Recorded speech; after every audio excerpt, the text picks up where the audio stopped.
we have a super fun weekend, not Sunday, weekend of NFL football. Yes. We get Saturday football Yes, back. we do. And speaking of Saturday football, we start with the Bears taking on the Lions. The Lions fighting for their playoff lives, but good for them, Tom, because they're playing a under 500 team at home, which means that they might actually win this game.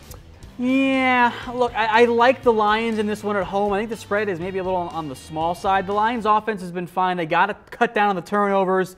I like Detroit in this matchup. Chicago's put up a good effort as of late, but they're heading the wrong direction. The Lions, meanwhile, fighting for their playoff lives. I think the Lions' schedule sets up very well for them to be a dark horse playoff team, Harris. I know you're not a fan of them, but this is good here. I'll put it this way. Vegas knows all, and Vegas only has the Lions beating a bad Bears team by 5 points at home, which means that in neutral field, small. They're only by 3, and in Chicago, they're actually favored to lose by 1. But hey, semantics this, who you got?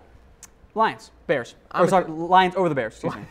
You can't have both. Missed the word there, kind of important. I'm going to take the Lions as well just because, again, they're playing a sub-500 team at home. If this was a above 500 team at home, they would probably lose, just like they always do. All right, let's move into the game of Saturday. No college football, so everyone's going to be watching this one. It's the battle maybe for the whole AFC West. Tom, Chargers and the Chiefs. Chargers maybe the hottest team in football right now. This is a pick'em game, and the Chargers are on the road. That means if this game was home in LA, you'd be looking at like a several point advantage in favor of the Chargers. That's unusual. 6 points there, because the average is about 3 going on the road. I don't think it's that unusual. Here's what it comes down to: the Chiefs have lost. If my memory serves me correctly, they have lost 5 of their last 7 games, whereas the Chargers have won 5 of their last 7 games. 2 teams going in completely different different directions, but we'll say this: Chiefs have been playing better as of late when Andy Reid has given up the play calling duties. Yeah, I am still going to stick with the Chiefs in this one. I think they kind of find a way to get back on track. They got some confidence coming out after last week's. This is still a quality Chiefs team. I'm not quite ready to buy the Chargers right now, so I will take Kansas City. Either way, it is a very close game. I will buy all of the Chargers stock because you're right back on their bandwagon. As of right now, I'm pretty sure the second best wide receiver in football might just be Keenan Allen. I think that's a little bit disrespectful to guys like A.J. Green and Julio Jones and DeAndre Not Hopkins, this year. but I understand. Or maybe DeAndre Hopkins. I love me me some Keenan Allen. I'm not ready to call him the number 2 or maybe, I'm not maybe saying the top 5. Just this year. I don't know if I'm there yet. Fair enough. All right, let's move away here into a little NFC East matchup.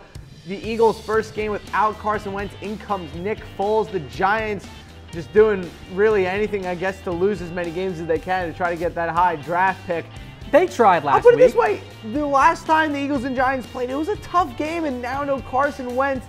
Tom, what do you think the Eagles' record will be over the next 3 games without Carson Wentz? They're going to win 2 and lose 1. Okay. And I took a lot of heat from Eagles fans on yesterday's NFL Daily by saying that the loss of Carson Wentz really hurt their Super Bowl chances, which apparently is a controversial hot take statement there, apparently. Hot take alert. With that said, they're going to destroy the Giants this week. I mean, this is not going to be close. I know they don't have Carson Wentz.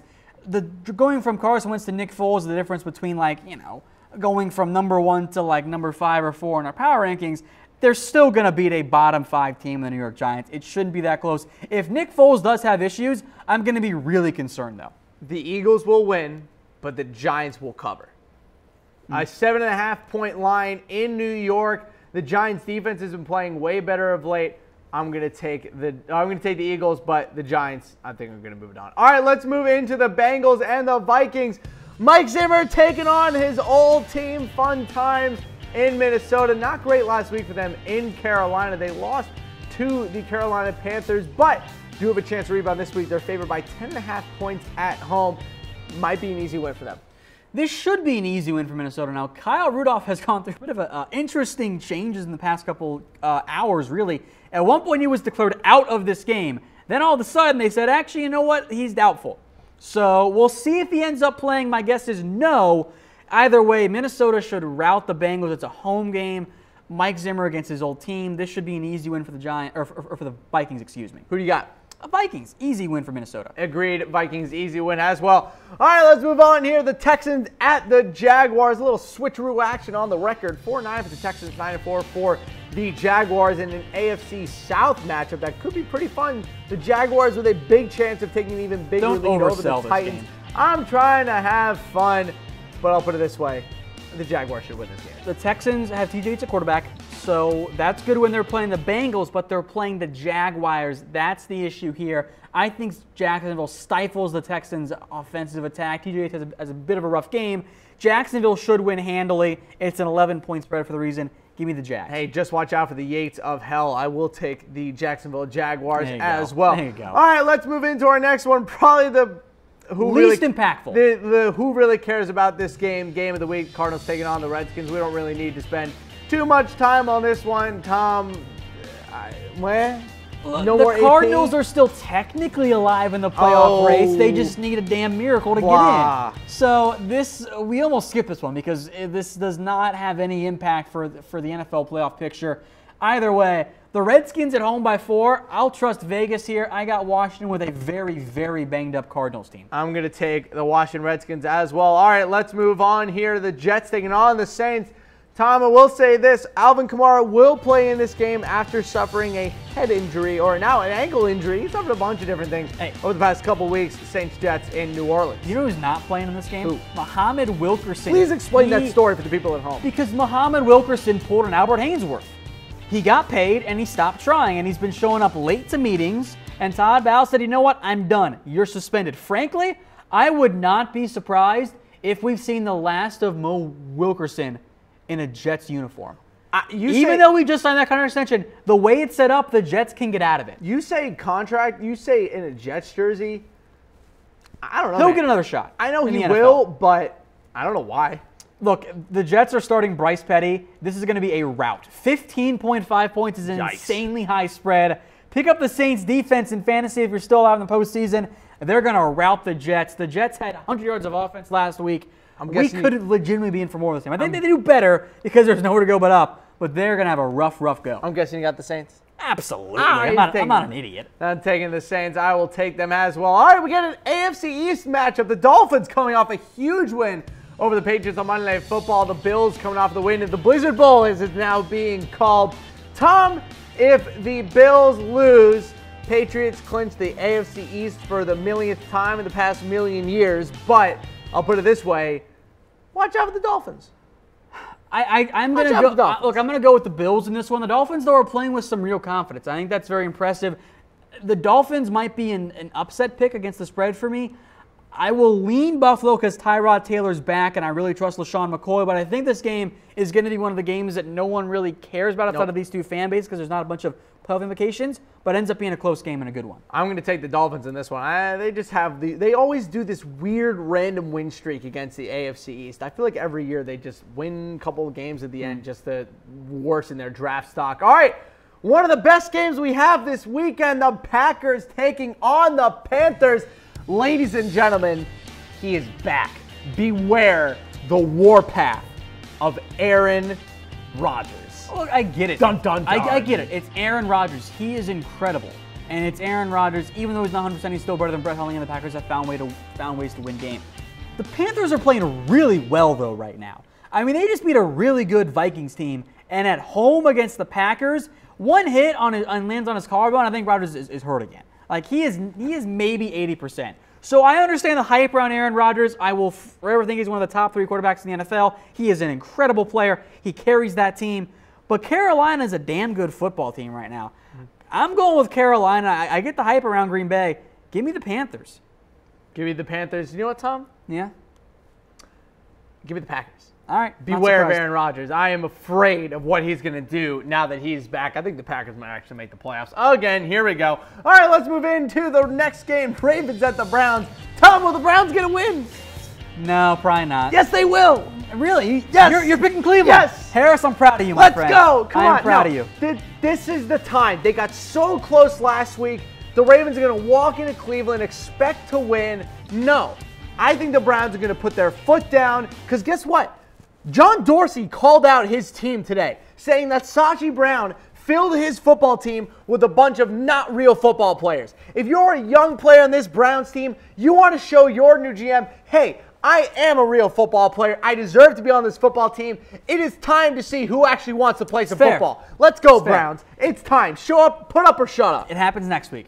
Oh. Next week they win. This is not the week. I think the Ravens are playing for their playoff lives. They got to keep winning games. This will be closer. I think this is a one score or less game, but I think Baltimore ekes out a win.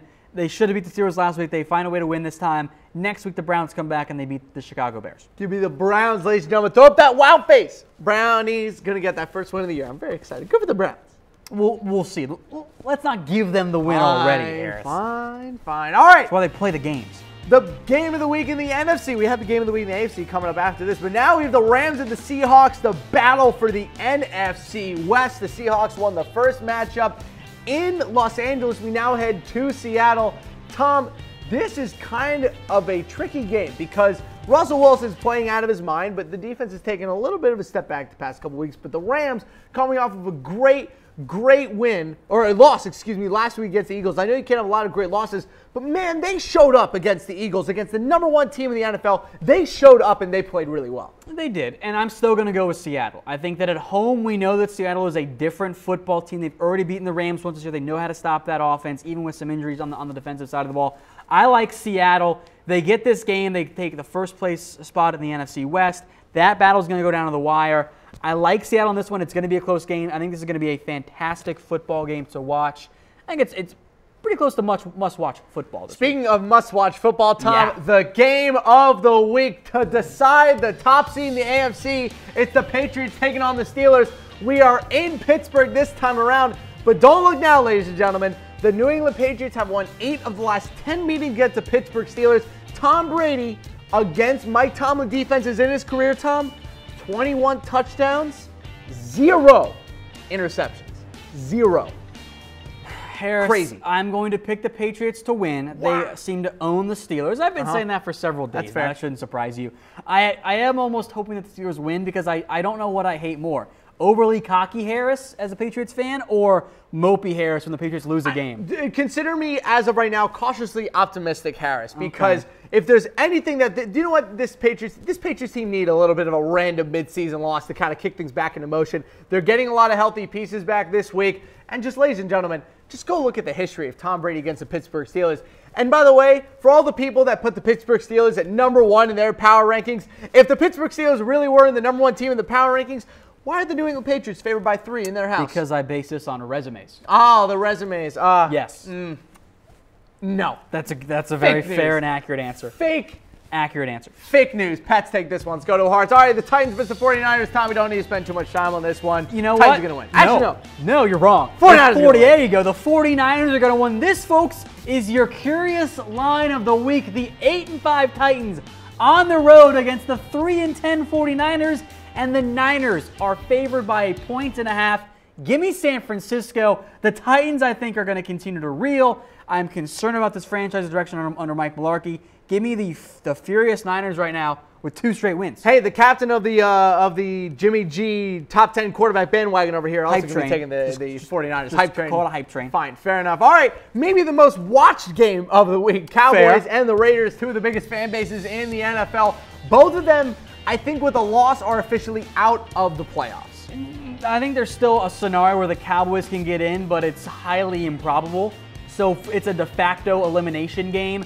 With this game in particular, I am excited to see how these teams come out. The Raiders have started slowly as of late. The Cowboys have issues as well. No Amari Cooper in this one for Oakland. He has been ruled out, as has defensive end Mario Edwards. This was supposed to be a Super Bowl potential preview. Now it's a playing game. I got Dallas at home. Got Dallas at home. Or Dallas on the road, excuse me. Dallas I'm on the going road. to take the Raiders. I think that they're fighting for their lives right now. I think this is going to be the week that Derek Carr actually puts up the game that they've been waiting for him to put up. It's not his fault. It's the coaching staff. They have not put him in a good position. Got to be a little bit of both if you're getting paid $125 million and you're 6 and That's 7. fair. All right, let's move into our last game. The Falcons at the Bucks. Monday Night Football. Yeah, you know. Snooze fest. Falcons, please. Falcons need this, though. They have to find a way to win this game in the loaded NFC. 9 wins, I do not think will cut it. The Falcons have a tough schedule down the stretch. This is a must-win game for them. If they win this one, they're going to take a step forward into making the playoffs, but then they got to find a way to win at least one more of the last 2 games. I like Atlanta in this one. I just don't trust the Bucs offense that keeps turning the ball over right now. So I got Atlanta in this one. I don't think it's going to be all that close. I got Atlanta in this one as well. You know they're looking behind them and they're saying, oh, crap, here comes Aaron Rodgers. We need to win as many games as we possibly can. You are weirdly doubting Aaron Rodgers. I am doubting their schedule. That's what I'm doing. It doesn't matter. They have to win out. They got the Vikings and Panthers. maybe that's a hot take that they're not going to win all those games. I think the team that always has the best quarterback should always be the team favored going into any game. I'll just say that unless you're playing the Vikings. But that's another conversation for another day.